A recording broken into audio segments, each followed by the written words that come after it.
Can't happen in America? Stay tuned. I am your host, William Cooper.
It's May 6th, 1992. This is my birthday, folks, and I'm going to do a show tonight that I don't want to do, but it's got to be done by somebody, and I'm the one that's going to do it. We've all been watching our television for the last week and a half, listening to the radio, watching fires burn, watching stores, businesses looted, watching a poor truck driver yanked out of his truck and beat senseless on the ground. When he got up and tried to get away, got into his truck, he couldn't see. A woman came up and asked him, "Can you see?" He said, "No." She said, "I'll be your eyes." And such was the scenes that we watched. And we were torn between understanding and loathing and hatred and love and shame.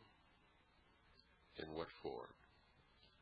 And that's the subject of tonight's The Hour of the Time.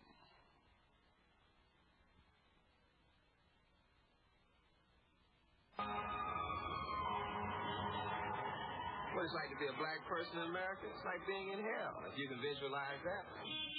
It's like being in a living hell. Your life is not worth anything. That's a sad commentary. Black in America, even in 1992, hasn't changed much. We have no rights that the white man respect. Four police officers stood trial in Simi Valley, California, for the beating of a man named Rodney King, a black man. The jury came across with its final verdict on a day that will live in infamy, and for some people, the day will be famous, for they loved the verdict. Those people are racist. They're people with no heart. The verdict was, for three of the defendants, not guilty on all counts, complete acquittal. For the last defendant, Officer Powell, was not guilty on all counts but one, and the last count that he used excessive force was a hung jury.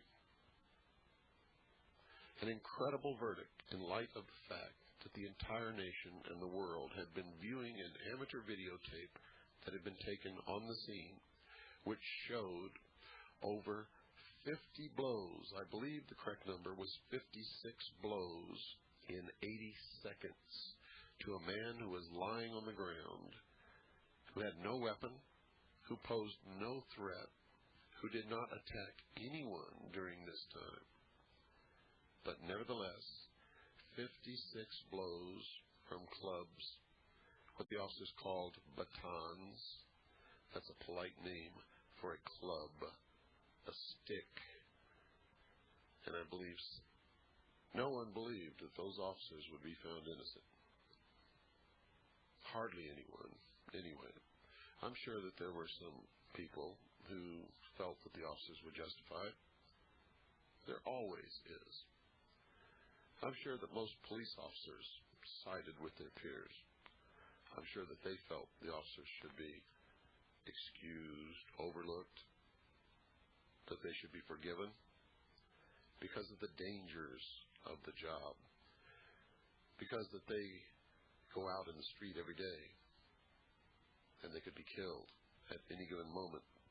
So that makes them do things that sometimes people should not do. Is that justified? Should people think that way? Well, that's been the debate all over the nation and all around the world. And in the main, I have to say that argument has lost. Most people were shocked to the very core of their being over that verdict. And not just blacks. Whites were shocked. Hispanics were shocked. Puerto Ricans were shocked. Chinese people were shocked. Japanese people were shocked. And of course, the black community was outraged. In a country with a history of prejudice, oppression, in a country for to be a black person is a struggle from the moment of birth until the moment of death. This was an outrage. It was as if they had already been thrown into the cesspool of life, and somebody had come along and dumped another cesspool right on top of them. It took all the hope away from these people. At least that's what they tell me. And I have to tell you, it took some hope away from me because I've been predicting this for a long, long time. In fact, I'm going to give you now a speech that I delivered in New York City on April the 26th, 1992, just a few days before this incident took place. The incident that resulted in hundreds of buildings burned to the ground. I believe the last count that I heard, 1,700 buildings burned to the ground in Los Angeles. Over 40 people dead, more than in the Watts riots. Hundreds of people wounded. Over 700 people arrested. Many businessmen out of business forever. An entire economic community destroyed. I have to tell you, folks, no businessman in his right mind will ever go back into South Central Los Angeles and open a grocery store, supermarket, a discount store, an electronics store, a stereo store, any kind of store. It's not going to happen. It is not going to happen. If those people thought that they were bad off before, they are now destitute. In New York City on April the 26th, this is what I told my audience of approximately 600 people. I asked them to close their eyes, and on their eyelids to draw a map of the United States and all of its possessions. And on that map, place a dot for every city and town in this great nation of ours. Every city and town. Put a dot there. Now, if you're like I am, you've got so many dots there you probably couldn't count them in a week, because that's how big this country is. I want you all to understand that at any given moment, of any given hour, of any given day, of any given week, of any given month, of any given year, if you've got enough money, in every single one of those towns or cities, you can buy as much of any type of drug that you can imagine or that you could possibly want if you have the money to pay for it. On some street corner, and in some cities and towns, on many street corners. Now I want you to take yourself and your imagination to that street corner in whatever town that you pick. And I want you to understand that whatever amount of money you have in your hand will buy whatever amount of drugs, of any kind of drug that you want, any kind,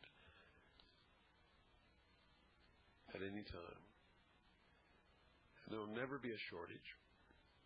The drugs will always be there as long as you have the money in your hand. Now just imagine, what kind of a supply system does that require? Do you understand how much cargo of drugs has to be coming into this country continually, all the time, to make sure that each drug in its exact quantity that's needed in each city, in each town of this country is delivered to that city in that state or in that town, in that state, on time, so that there's never a shortage? Do you realize that in Silmar, California, which is in the San Fernando Valley, near Los Angeles, in a warehouse with a cheap padlock on the door and no guard anywhere, law enforcement officials found 22 tons of pure cocaine. 22 tons of pure cocaine. They confiscated it, took it away. Now that has a street value of $22 billion. Not million, billion, spelled with a B. When I read that in the Los Angeles Times and saw it on television, I began to try to track that cocaine. I was told that it was placed in the property unit of the Los Angeles Police Department. When I attempted to verify that it was there, I was told that it was not. When I tried to trace it from the property department of the Los Angeles Police Department, according to proper procedures, it should have been burned, destroyed. However, there was no record of its destruction.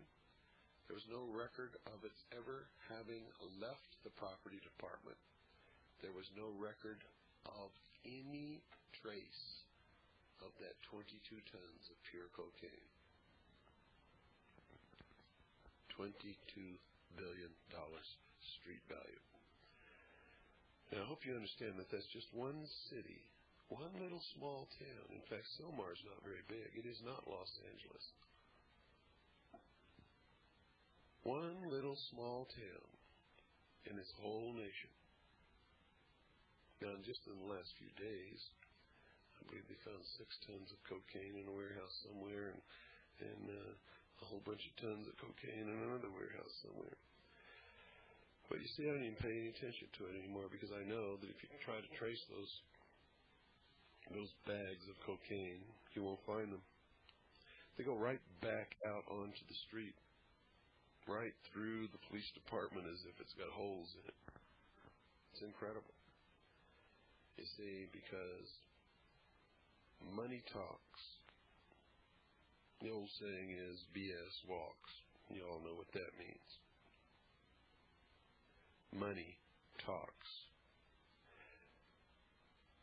Pretty hard for somebody to burn 22 tons of cocaine, but that's not the reason why it wasn't burned. So you have to understand, to get that much drugs into this country, so that every little city and town in this entire country is supplied with drugs, takes much more, much, much more. So much more that it's almost impossible to imagine. Much more than any Colombian drug lord could ever handle. And there's no Colombian drug lord that has anywhere near the amount of money that would be required to perform a logistics operation of that magnitude. When I was with the Office of Naval Intelligence, my friends, I can tell you that I discovered that the drugs are being brought into this country by the military and the intelligence community. And the way they get through customs officials and by law enforcement officers is that they are classified cargoes, secret cargoes, top secret cargoes. No one could look at them unless they have the clearance and the need to know, and the cargo is addressed to them.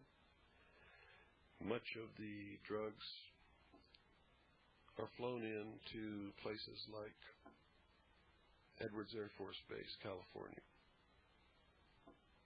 There's a place in Arizona, which is a CIA proprietary airfield. There's a place in Florida, Homestead Air Force Base,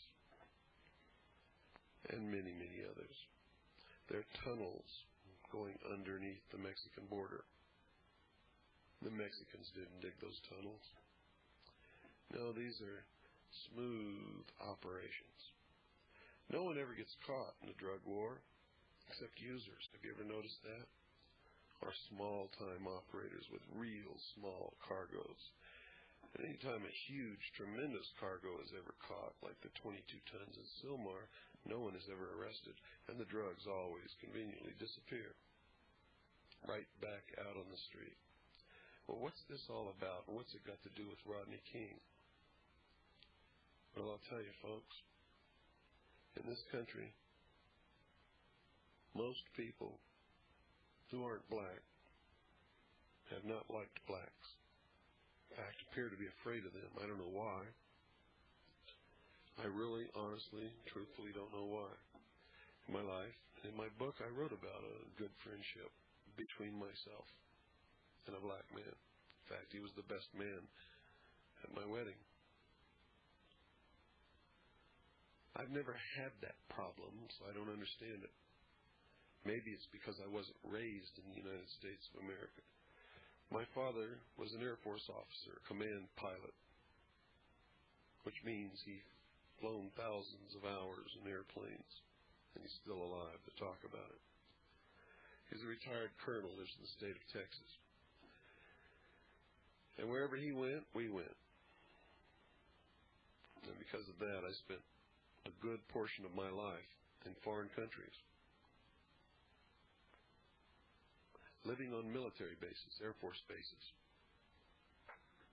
And nobody ever taught me to hate the black man, or the yellow man, or any other man for that matter.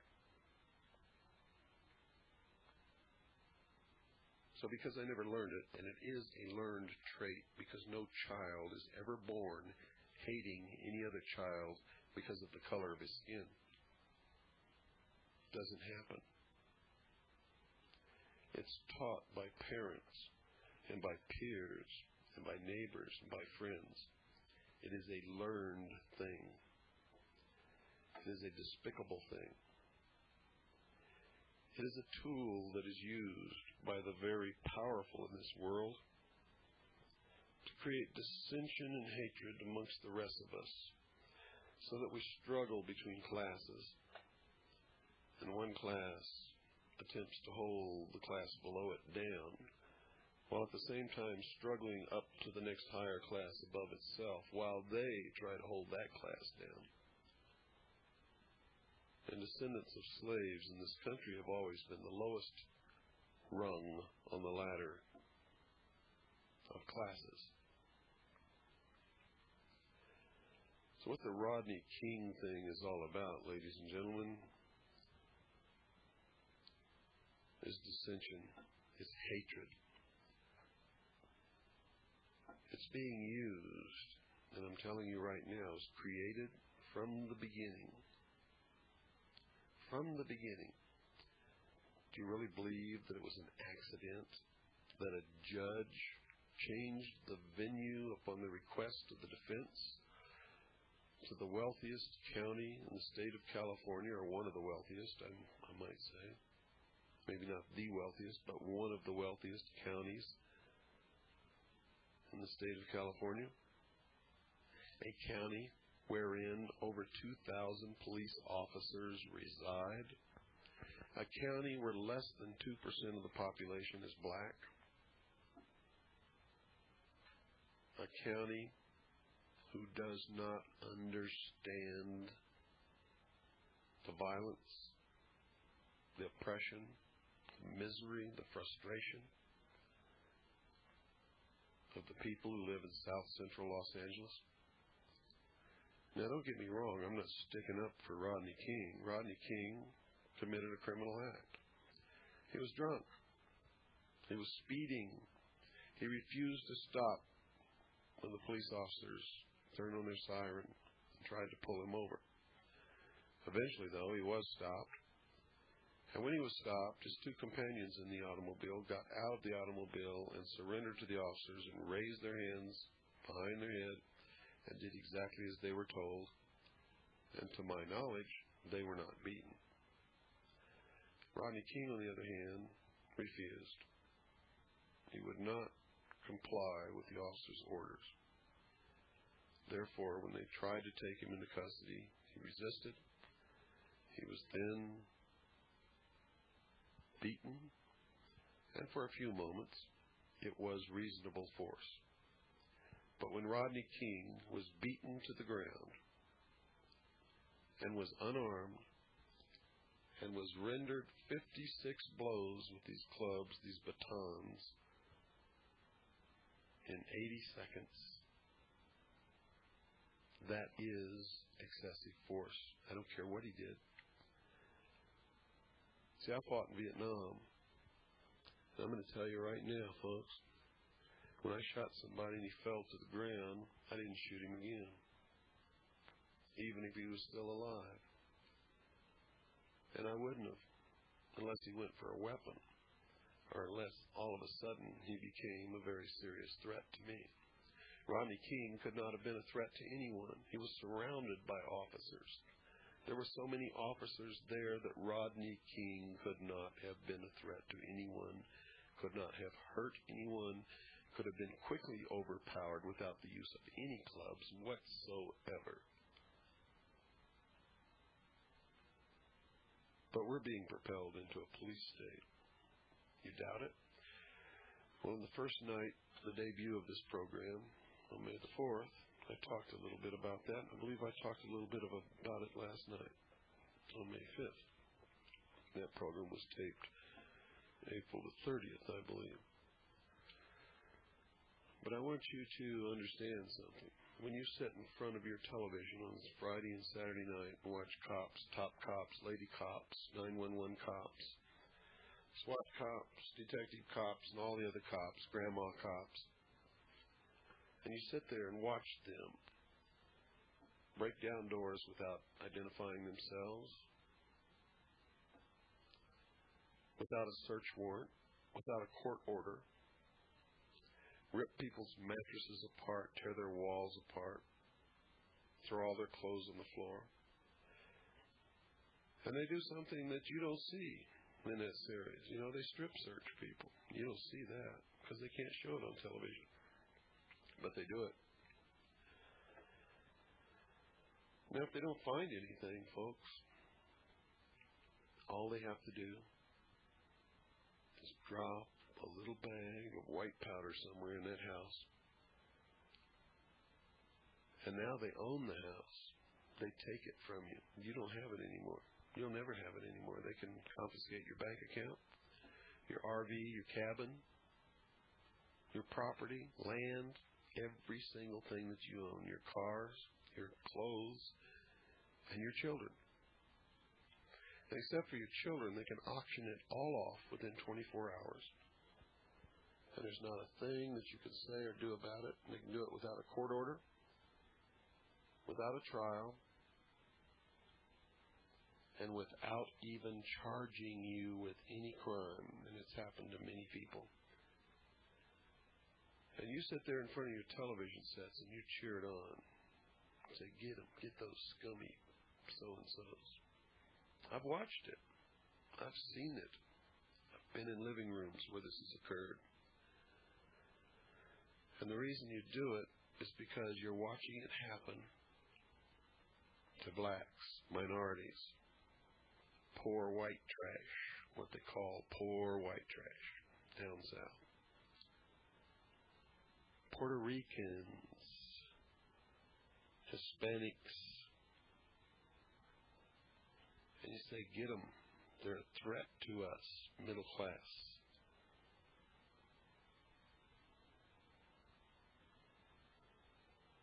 We've got to get the crime and drugs off the streets.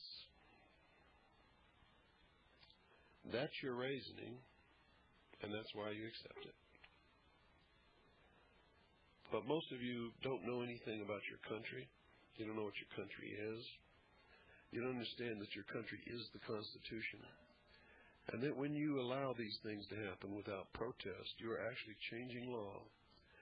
Because the common law, the basis of our legal foundation, says that if your rights are taken away and you do not protest or protect or claim your rights in a timely manner, then you no longer have those rights. They don't belong to you anymore.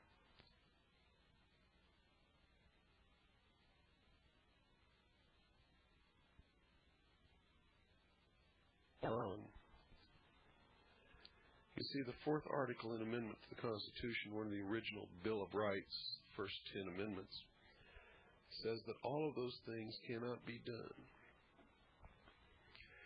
It says that you can't search anybody's person, papers, or property unless upon the issuance of a warrant signed by a judge based upon testimony which produces probable cause that you have committed a crime. And the warrant must name the exact place to be searched and the exact items to be seized. So everything that they're doing is against the Constitution of the United States of America, which is this country. See, the United States of America is the Constitution and the Articles and Amendment thereof. Tear up that document, throw it away. This country ceases to exist. You'll have no more rights, no more protection, no more nothing. And that's what this is all about. They're setting us up to take away everything from us. And all of you people who are falling into it are setting the stage to have it done. If you're black and you participated in the looting and the burning and the rioting, you played right into the hands of those who would oppress us. You have been very stupid. If you're white and you participated in the looting and the fires and all of the other stuff, the rioting, you too were stupid. You played right into the hands of those who would oppress us. See, on television, I saw Hispanics, whites, blacks. I saw a mixture of every single ethnic group and race that exists in this country on the streets rioting. And if you were perceptive, you did too. I never saw a crowd of just blacks, or a crowd of just Hispanics, or a crowd of just whites. No, they were all mixed together, having a great time, taking advantage of the whole thing. And if I had my druthers, you'd all be in jail, not just for looting and rioting. That didn't solve a darn thing, but for endangering the Constitution of this great nation. See, I sympathize with you. I didn't like that verdict either. And you had a right to go out in the street and protest. You had a right to express your anger, and you should have. This whole nation would have been behind you if that's what you had done. But you know what you really did? You scared the hell out of middle-class America. Scared them bad. They'll never forget the scenes that they saw on that television set. They will never forget it. And you're going to hear things like this. Frighten so many people is the number of guns. You have the number of guns in Los Angeles at the moment in the hands of private citizens. Yes. Well, if you put guns out there thinking that somehow they will be held only by law-abiding citizens, you're wrong. The thugs, the thieves, the hoodlums are going to get them, whether they have to steal them or whether they have to buy them. And you've got a lot of them in this city. And they're in the hands of young, irresponsible, irrational young people. Do you get the drift? You see, this is going to be used as the excuse to take the second article in amendment in the Constitution away from the American people. It's going to be used further to strengthen the loss, strengthen the government's position on eliminating the Fourth Amendment. It's also going to be used to take away the writ of habeas corpus and probably a lot of other things, probably to eliminate the exclusionary rule so that they can find these guns and make sure that this kind of violence doesn't ever happen again. The image of that truck driver on the pavement being kicked and beaten and hit almost to the point of death just because he was there will never leave the minds of middle-class America. Never. And no matter what they felt when they first viewed the Rodney King beating on the videotape, no matter what they felt then, this, I guarantee you, is what they feel now. I guarantee you that they are in full accord with this member of the jury who said this. Away. There were 3 people in the car that Rodney King was driving. All 3 of them were black. 2 of them put their hands up and were handcuffed and booked in the proper procedure, and 1 chose not to be booked. It's as simple as that. Rodney King set the action. And there you have it. You see what it's all about. You've all been suckered. A Masonic judge, a Freemason, changed the venue to one of the wealthiest counties in the state of California, wherein 2,000 police officers lived and only had a population of less than 2% blacks.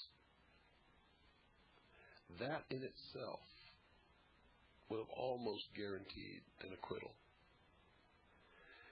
But another Masonic judge, the one who actually tried the case, really did guarantee an acquittal. For the defense's entire case was that the officers acted in accordance with their training. Where have we heard that before? Wasn't the defense of the Nazis who were tried at Nuremberg that they were only following orders, obeying their superiors, carrying out the parameters of their training? This is an absolutely impossible concept for the American people to grasp and to hold on to. And you better understand what it means. We're being prepared for a police state. That's what cops, top cops, grandmother cops, SWAT cops, all the cop shows are all about. The glorification of the cops. What if they trained them to shoot you if you looked at them funny? You see, because the judge instructed the jury that if they found that the officers were acting within the parameters of their training, of their orders, that they could not be found guilty. And therein lies the rub. You see, it was all rigged from the beginning. The judges knew it. Everybody knew it. Did you know that Tom Bradley made a statement that in case the jury came in with a not guilty verdict that he expected rioting, yet he was not prepared? Why? Did you know that Daryl Gates made a statement that he had set aside monies to pay extra police officers and take care of all the extra forces and things that they would need because if the verdict came in not guilty, they expected rioting? Yet they had no extra forces. They were completely unprepared and nothing was done. Why? Because somebody wanted to scare the living daylights out of the middle class in this country so that they could justify taking away rights from the American people. And I got to tell you something. You all fell for it. All of you. You fell for it hook, line, and sinker, and you're going to suffer because of it. This was no accident. And I've talked to a lot of blacks in those neighborhoods by telephone. Good, honest people who did not participate in those things. But they were witnesses and they watched. And they tell me that some of the fires were started by their people. They saw them do it. But some of the fires were started by people they never saw before and were professionals. They had professional techniques, professional fire bombs. And if you know anything about fires, you know that whole buildings don't go up at once unless somebody knows what they're doing. Somebody was following the looters around, and after they finished looting a building, they would go in and set a fire. They would instantly consume the building. Total conflagration. And then they would disappear. People who are not from the neighborhoods. Not from the neighborhoods. Somebody was running through the neighborhoods telling people that the merchandise in the stores were free. Now, that doesn't excuse them running down and taking merchandise out of the stores. It was despicable. The looting was despicable. I abhor it, and all who participated in it should be apprehended, should be tried, should be convicted, and should be thrown in jail. Anyone who hurt another person or destroyed anyone's property should be tried, convicted, and thrown in jail. As far as I'm concerned, anyone who killed another person should be tried, convicted, and I would hope that they would receive a death sentence. But that's not up for me to decide. See, I believe everyone has a right to be angry, and has a right to protest, has a right to demonstrate, has a right to march in this country. But no one has a right to do what these people did.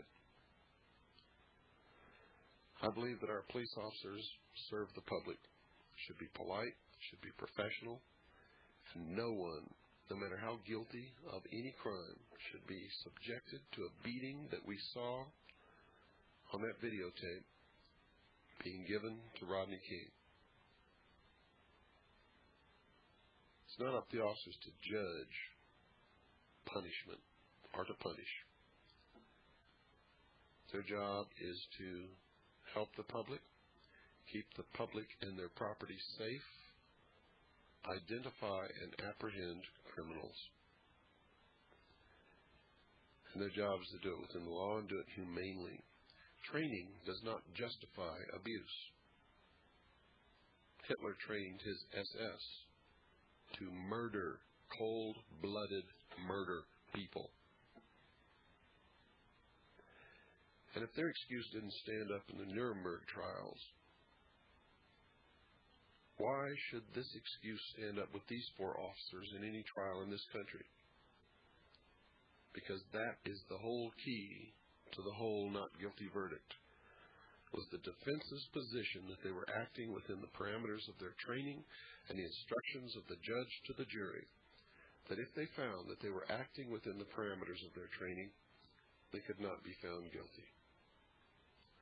Which means, if during their training they were taught to rob a bank every 3rd Sunday, and to take that money and buy guns and to go out and kill 2 people every 4th Sunday, then they could not have been found guilty if all of that was taught to them during their training.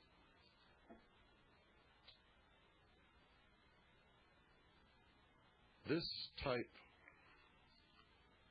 of thinking in this country is insanity and cannot be allowed.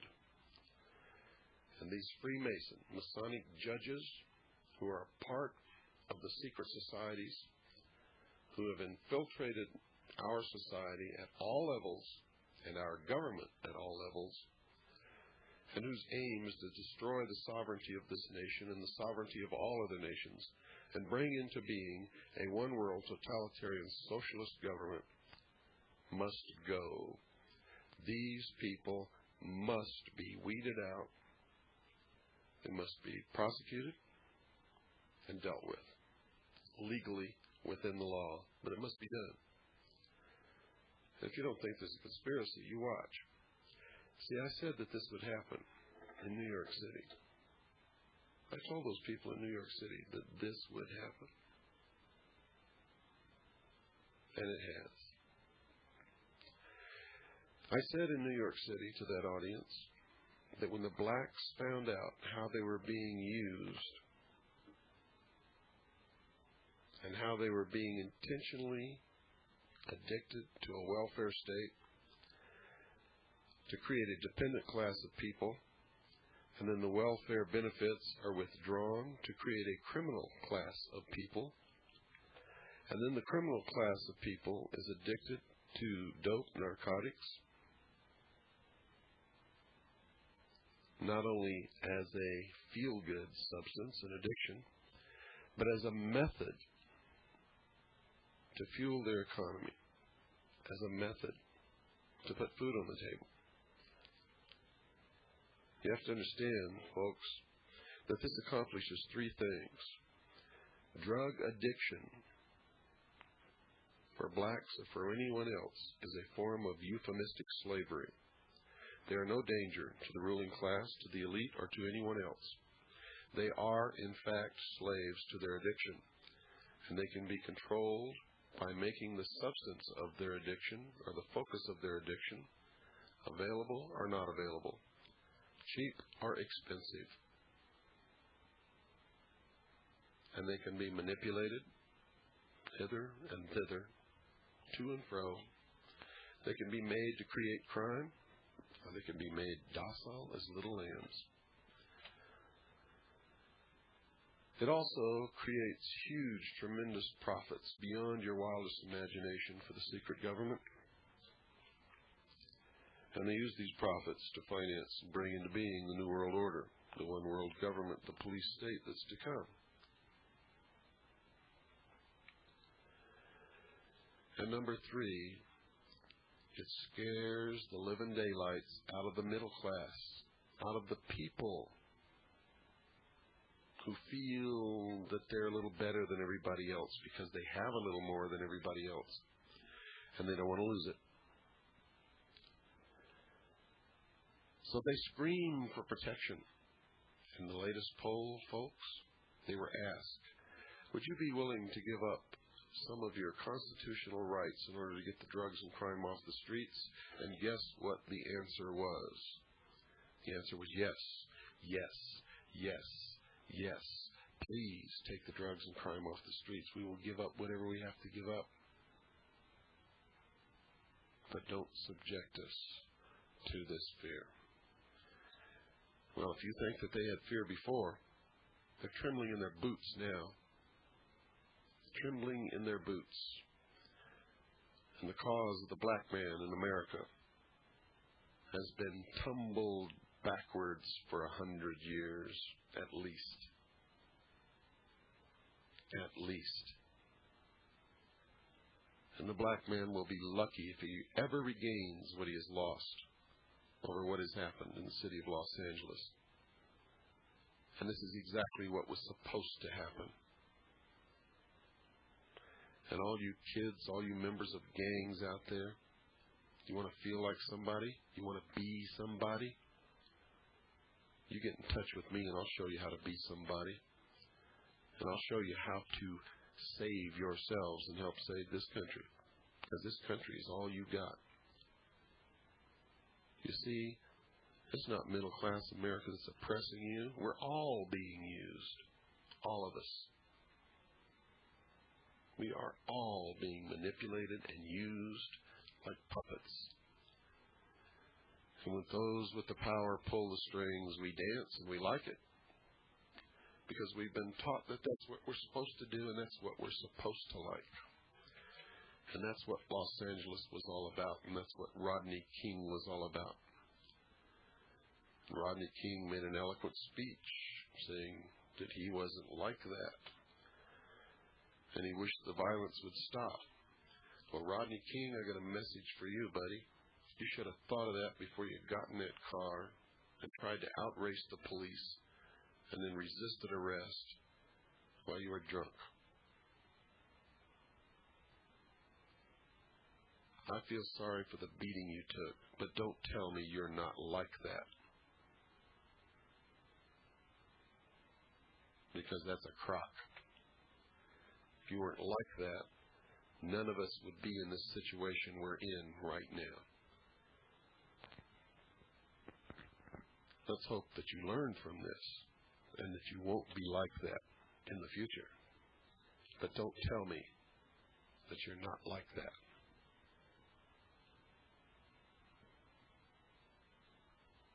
And what about all the black civil rights leaders who fueled this, and the congressmen who fueled this, and the media who fueled it?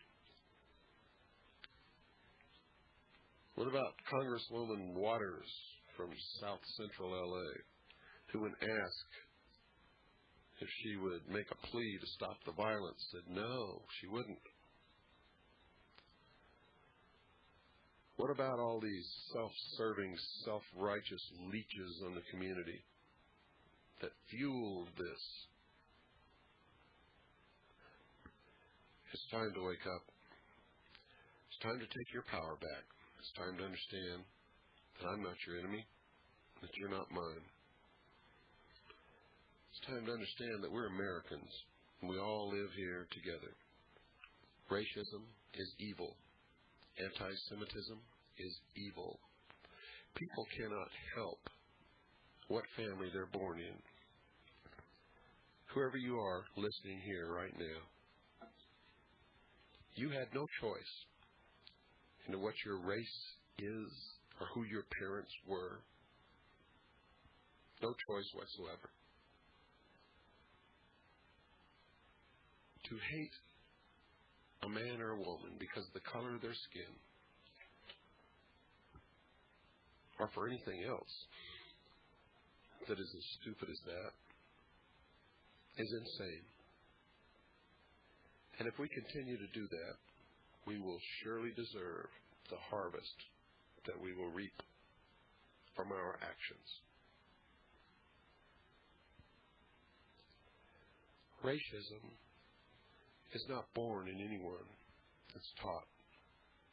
It's taught by parents, by teachers, by peers, by coaches, by friends, by relatives, by bus drivers.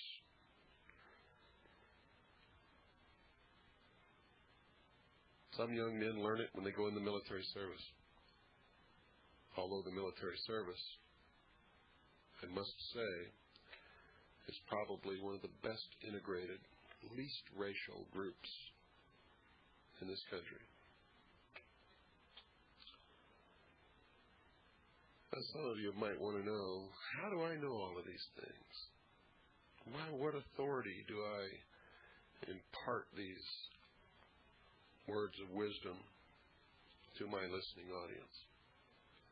It's very simple, ladies and gentlemen. I used to be part of this group who's bringing all these things about. I was there. I was in the midst of it. I was a member of the Office of Naval Intelligence. I saw plans for this over 20 years ago. For everything that's happening in the world today, I'm the only person in the world who has an absolute 100% accuracy rating on predicting future events. And so far, I've never been wrong. I'm not bragging, and I'm not proud of that. You see, because I base all of this upon documents, plans that I saw when I was a member of the Office of Naval Intelligence, and upon 20 years of research. I hope and pray every night that the next day I will be wrong. I want to be wrong because the day that I start to be wrong, it means that we will start to win the war. And don't fool yourself. We are engaged in a war for our freedoms, for our future, for our existence. And we are in great danger from many, many, many things in many, many areas, and one special group of people in particular. But the biggest enemy that we have on this earth is ourselves, our own ignorance, our apathy, our inability to see and to hear and to understand. Our willingness to elect somebody we never saw, don't know, and trust them explicitly and believe that they're a saint while they go trooping off to Washington. Have you ever stopped to think how absolutely absurd that is? Absurd. Most of you can't trust your own relatives. And you trust some stranger to go off and represent you in Washington, and then you forget about it and trust that person to do the right thing. And then you wonder what happens when they don't. Come on, wake up. I mean it. And you better wake up and start voting. And you better throw all the bums out, put some citizens in there, and you better restrict the terms to one term. Because if they decide to become a professional career politician, that means they got to get reelected. If they got to get reelected, they can't do the right thing.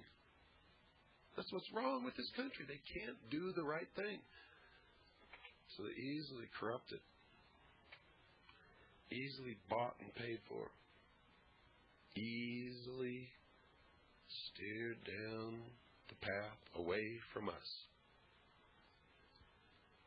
And at some point along the line, their conscience doesn't even bother them anymore. They don't even care about us. Why? Because here's what they think of us. And on a daily basis, we prove them right. Quote, a nation or world of people who do not use their intelligence are no better than animals who do not have intelligence, and thus are stakes on the table by choice and consent. Unquote. You fit into that category? Do you? Think about it honestly. Look yourself in the mirror. If you do, admit that you've been stupid. And decide that you're never going to be stupid again for the rest of your life. It's important. Help me. Good night. And God bless you all.